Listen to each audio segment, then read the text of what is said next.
SwayamPrabha. Digital India. Educated India.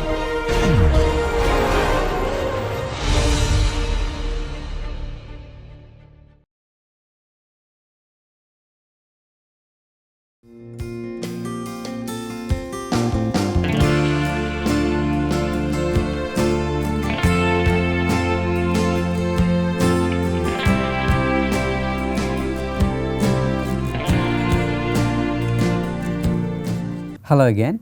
So, we discussed in the previous part of today's lecture the application of Gattu variation in order to establish necessary conditions for a functional involving the function y and its derivative y prime or dy by dx. Okay. Now, we will take a particular example to use those Euler Lagrange equation that we derived and the boundary conditions to understand that better. Okay.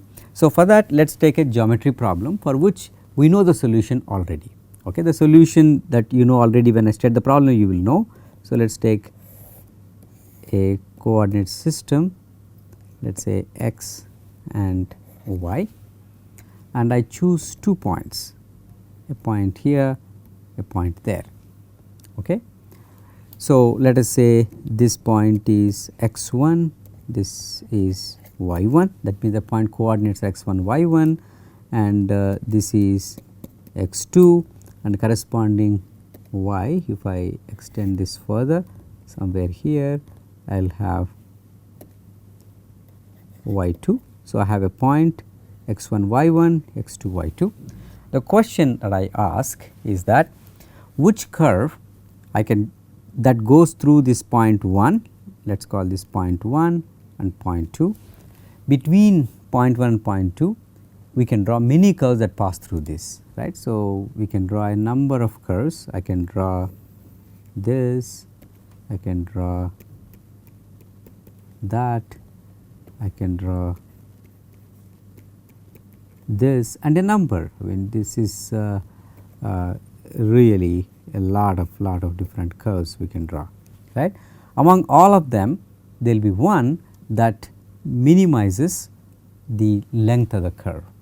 Okay. You know the answer. If I give you 2 points in a plane and somebody asks you which curve will have the least length, immediately your answer would be that it is a straight line, because we can see that here, right. If I draw a straight line between point 1 and 2, that will have the least length.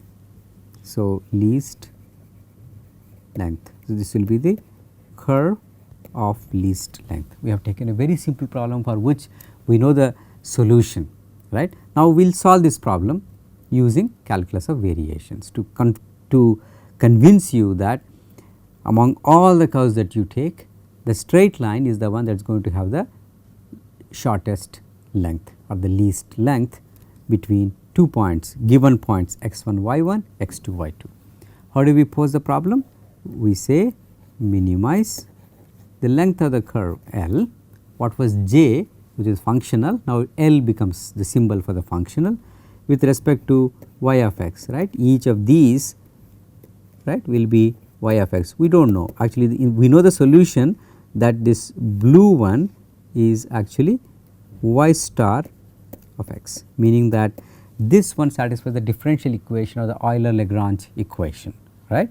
We have to establish that now mathematically using calculus of variation. So, I have this minimum with respect to y of x, I have to find that y of x or y star of x, which is a straight line, L, the distance. Once I know a general y of x, if I want to get the length. So, normally for anything, if I have a curve like this, I take a small bit, okay, I take this small bit and use Pythagoras theorem to find that length of that, right. So, why Pythagoras theorem? Because this part here is dx and this is a right angle, okay, and this is dy for that curve. Everywhere curve has x, for every x there is a y. So, if I take this one, I get this Pythagoras theorem. So, this distance is going to be square root of dx square dy square,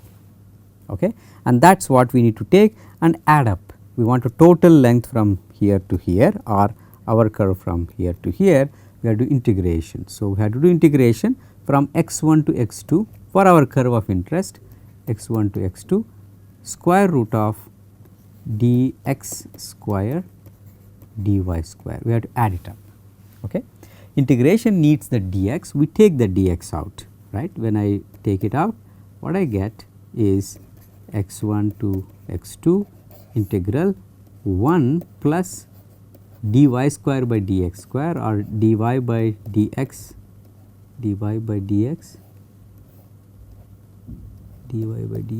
square. I have taken out dx, we got a proper looking integral. Okay. Now, this thing here becomes our integrand f. In this case, that integrand f depends only on y prime, because in our notation y prime is dy by dx. Okay. So, what is our f now? F is 1 plus y prime square under square root. So, that is our f now, and let us recall our Euler Lagrange equations, which was dou f by dou y minus d by dx of dou f by dou y prime equal to 0, and then we had of course the boundary condition, right. The Dirichlet or Neumann are essential and natural.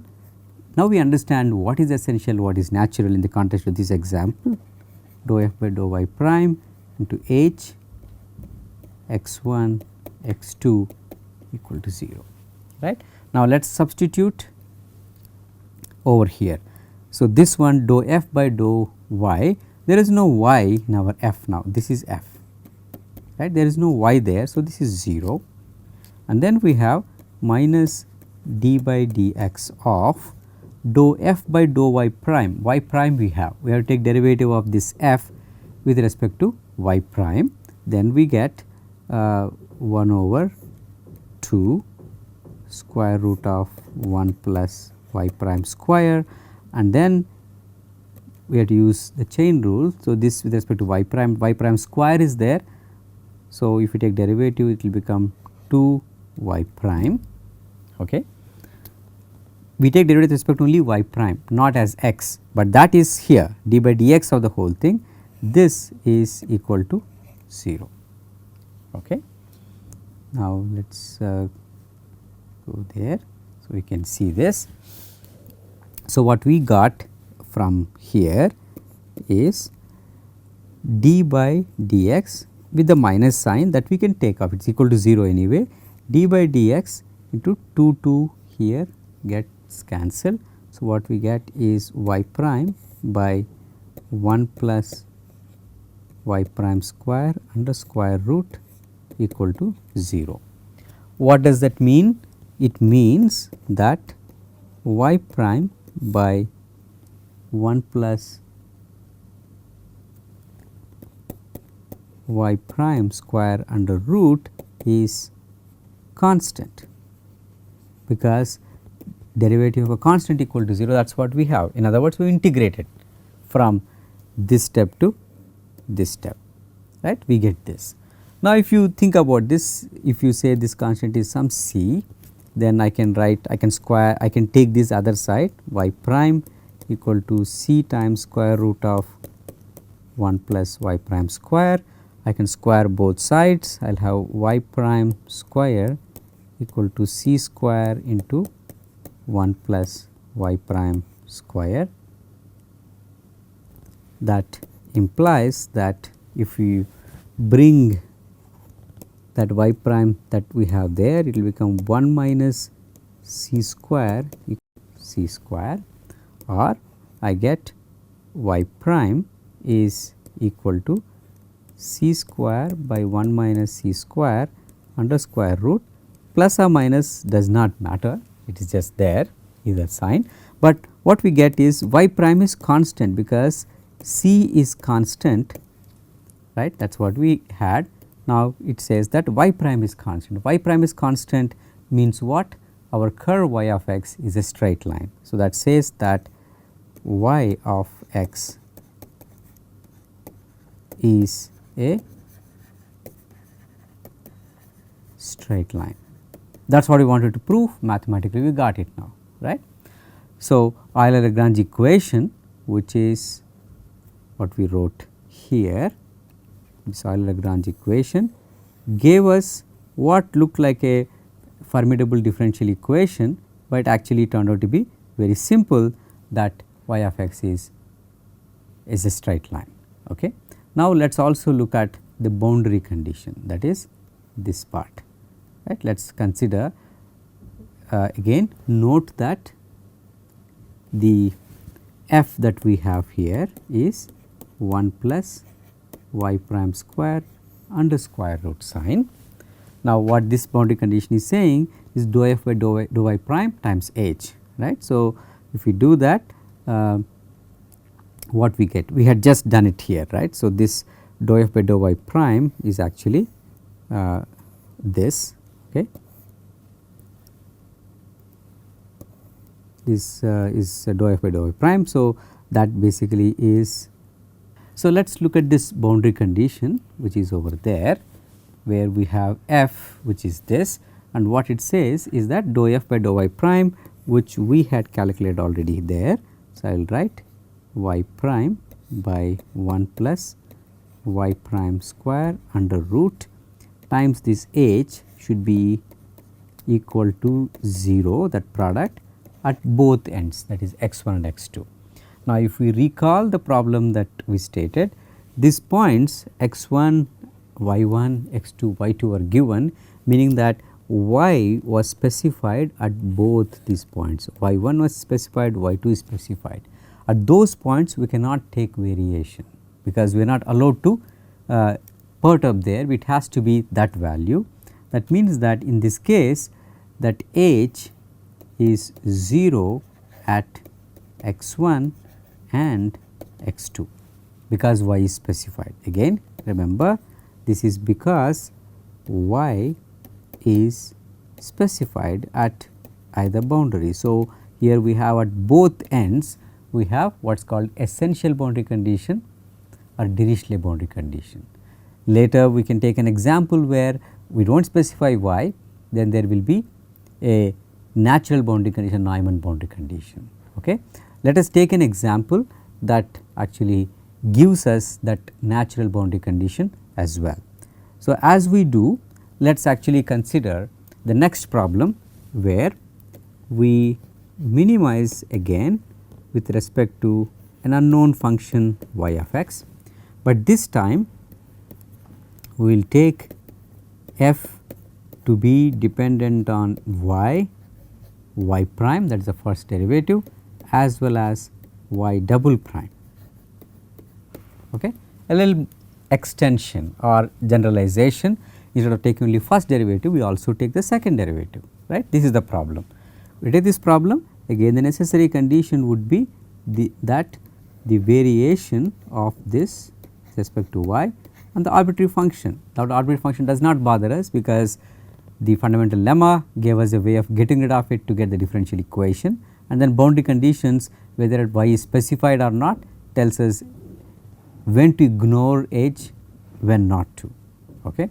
When y is specified, h is 0, when y is not specified, h is still arbitrary, then what multiplies the boundary condition should be equal to 0, right. That is the thing that we will try to get here.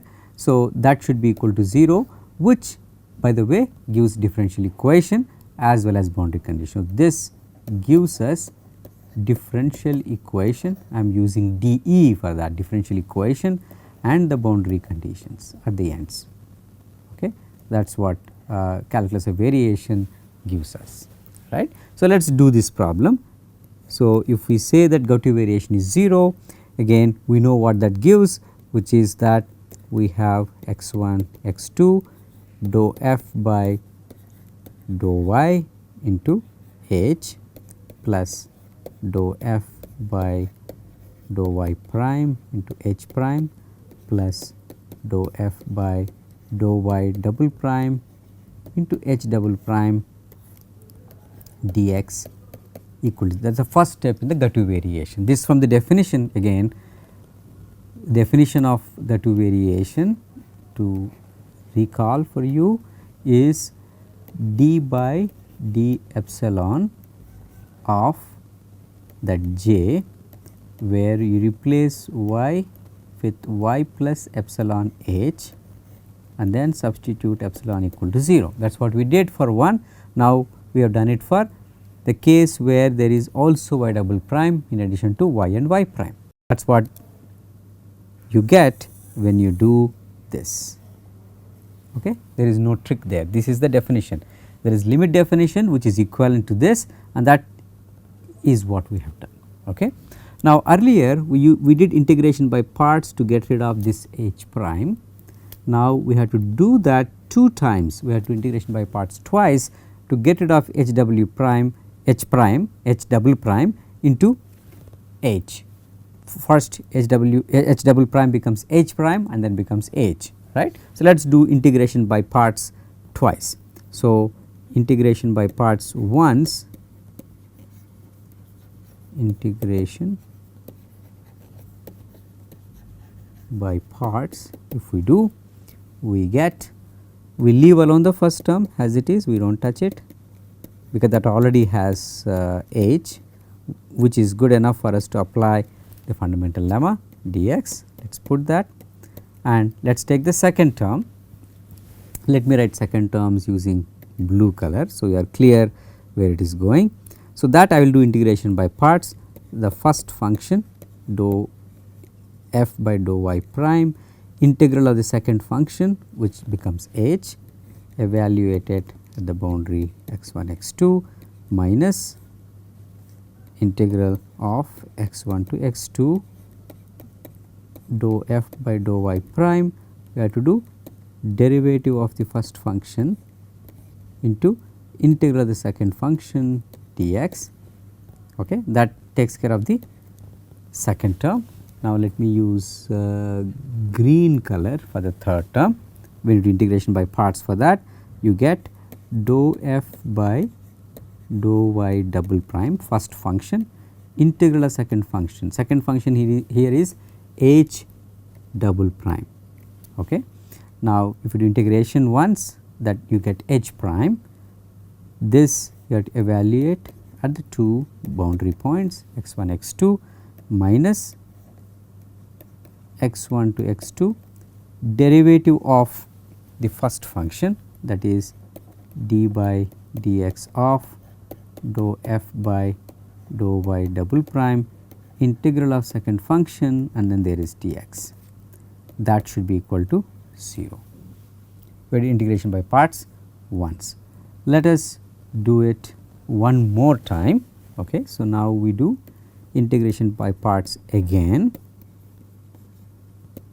integration by parts again a second time we want to do.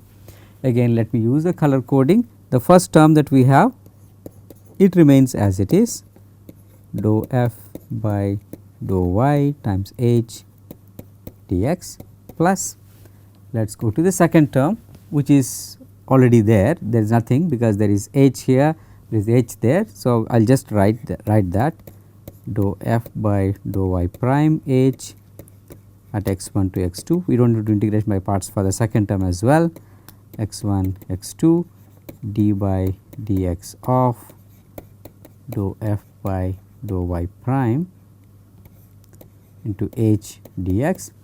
Now, for this term, the boundary term part is fine, that is already h prime is there, that does not bother us because in the boundary condition dou f by dou y double prime h prime x1 x2.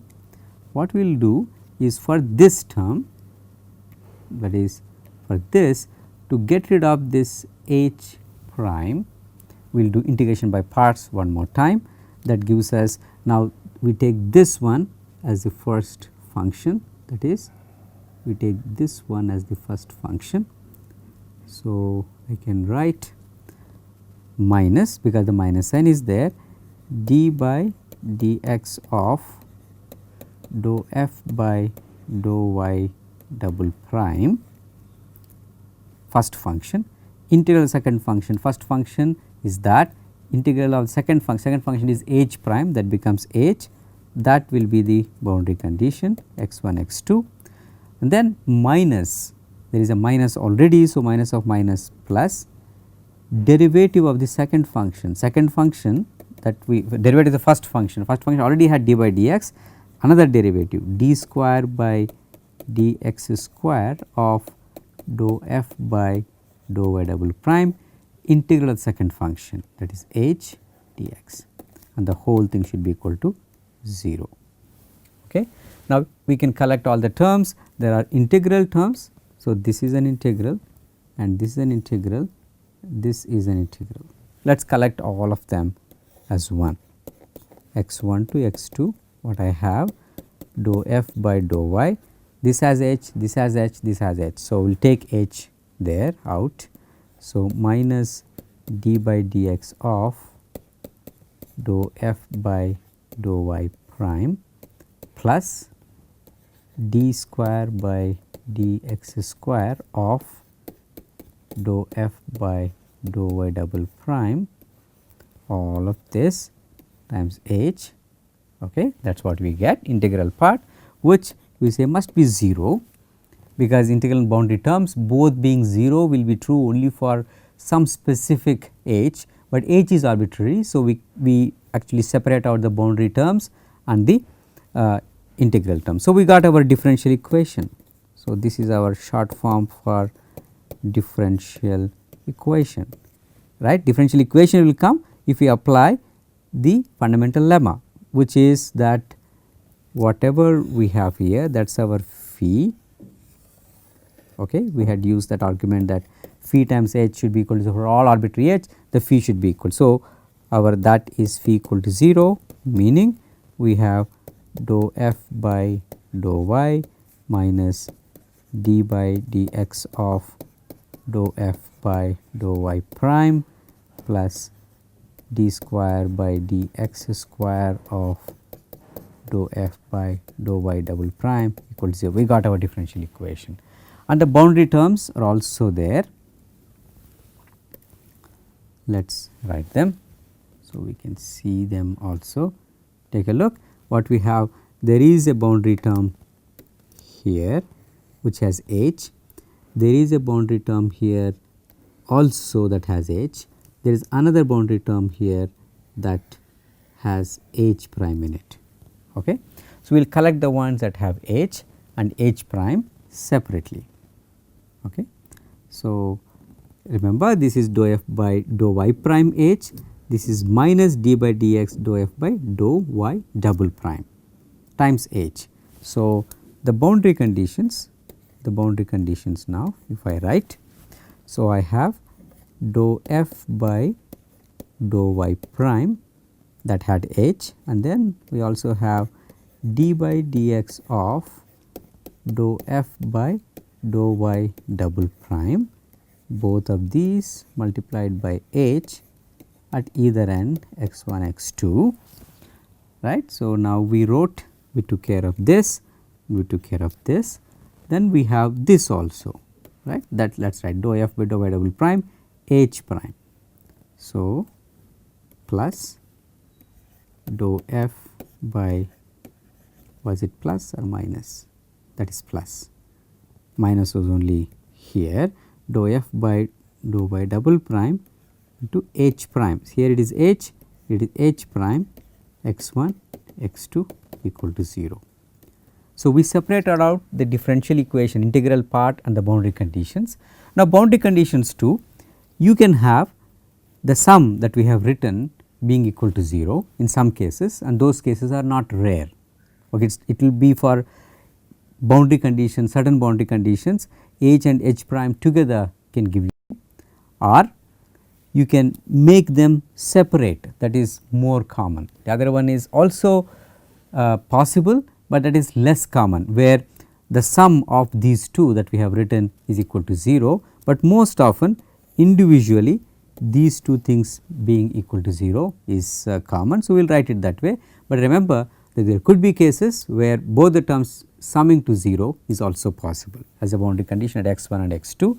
If we separate out, which is the more common case, what we say is that dou f by dou y prime minus d by dx of dou f by dou y double prime times h equal to 0 at either end, okay, and dou f by dou y double prime into h prime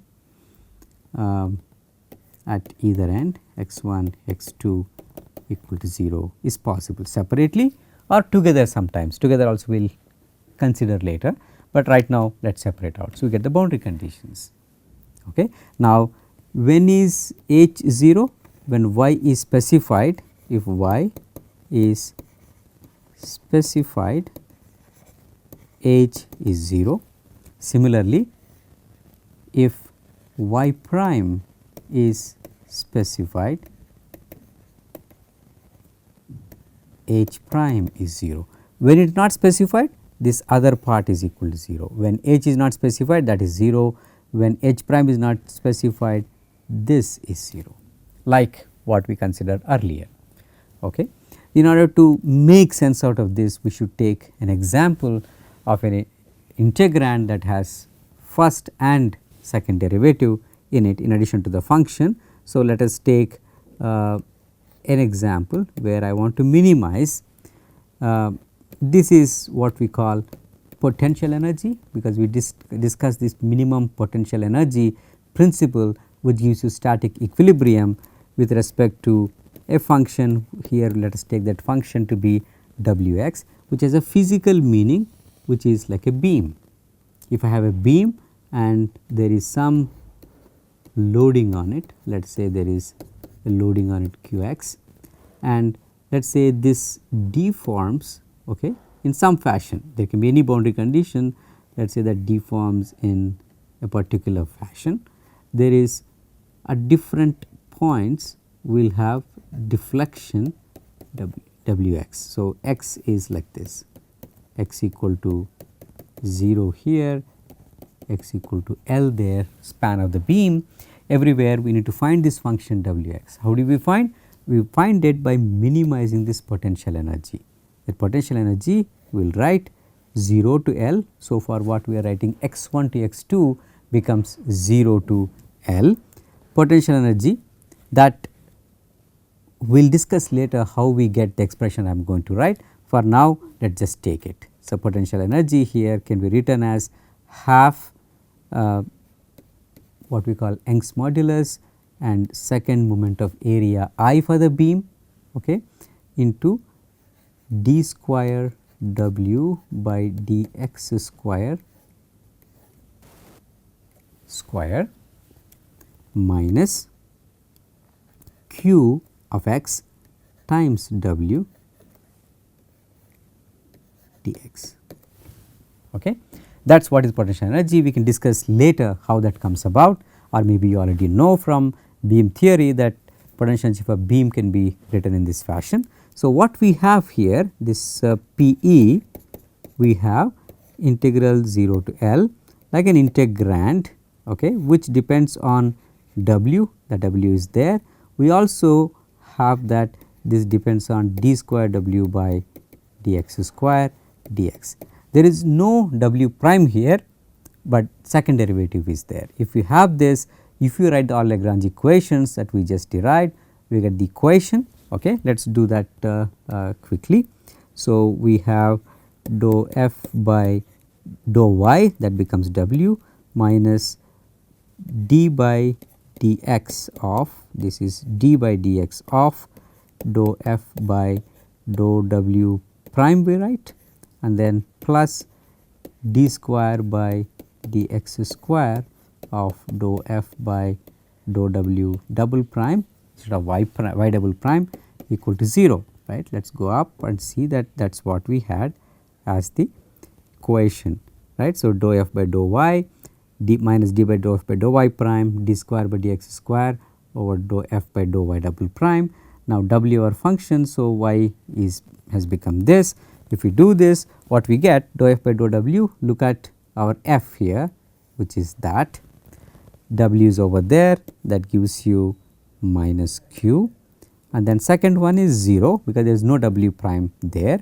W double prime is there, d square w by dx square is there, right. So, that is plus d square by dx square of dou f by dou w double prime, that gives us that square and 2 go away. So, I get E I into d square w by dx square equal to 0, and this must be familiar to you. So, what we have here is, what this gives us is d square by dx square of E I d square w by dx square equal to q, because it is minus q on other side, and in fact if E and I do not vary with x, like constant cross section beam, they will become E I fourth derivative of w equal to q. That is what you would have learnt in Euler Bernoulli beam theory, where you have force balance and